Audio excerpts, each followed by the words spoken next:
अरे मेरा रिश्ता टूट गया, बारात वापस चली गई, बीवी चली गई, तुझे कुर्सी की पड़ी। অতীতে গাঁজা সেবনের অভ্যেস ছিল বলিউড অভিনেতা নওয়াজুদ্দিনের। সম্প্রতি নিজের পুরনো অভ্যেস নিয়ে মুখ খুলেছেন তিনি। সেখানে গাঁজা সেবনের বিষয়টি স্বীকার করে অনুতপ্ত হয়েছেন এই অভিনেতা। ভারতীয় গণমাধ্যমের খবর অনুযায়ী সম্প্রতি রণবীর আল্লাহবাদিয়ার একটি পডকাস্টে হাজির হয়েছিলেন নওয়াজ। সেখানে অভিনেতার গাঁজা সেবনের অভ্যেস ছিল কিনা প্রশ্ন করা হয়। তিনি যে গাঁজা সেবন করতেন তা স্বীকার করেন নওয়াজ।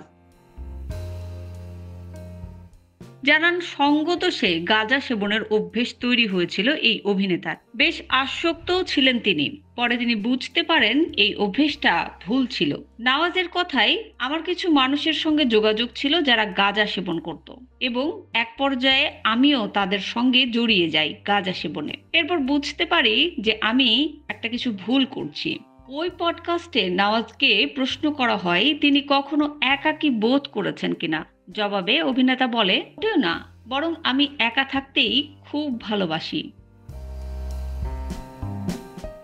আসলে আমি থাকাটা উপভোগ করি। সৃষ্টিকর্তাকে ধন্যবাদ যে তিনি আমাকে একা থাকার সুযোগ দিয়েছেন। বলিউডে ধর্মীয় ভেদাভেদের বিষয়টি রয়েছে কিনা এ নিয়েও এই পডকাস্টে কথা বলেছেন নওয়াজ। সেখানে তিনি জানান বলিউডে তিনি কখনোই ধর্মীয় বিভেদ দেখেননি। অভিনেতার কথায়, সমাজের অন্যদের বলিউড থেকে শেখা উচিত সব ধর্মকে কিভাবে সম্মান করতে হয়।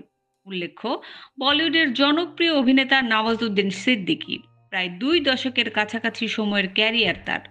লম্বা এই সময়ে ছোট চরিত্র থেকে শুরু করে মুখ্য চরিত্রেও অভিনয় করেছেন তিনি। কাজ করেছেন সালমান, শাহরুখের মতো ব্লকবাস্টার সুপারস্টারদের সাথে। সম্প্রতি ওটিটি প্ল্যাটফর্মে হাত দিতে দেখা গেছে নওয়াজকে। খুব শীঘ্রই ডিজিটাল প্রকল্প রাউতুকা রাজ এতে দেখা যাবে এই অভিনেতাকে।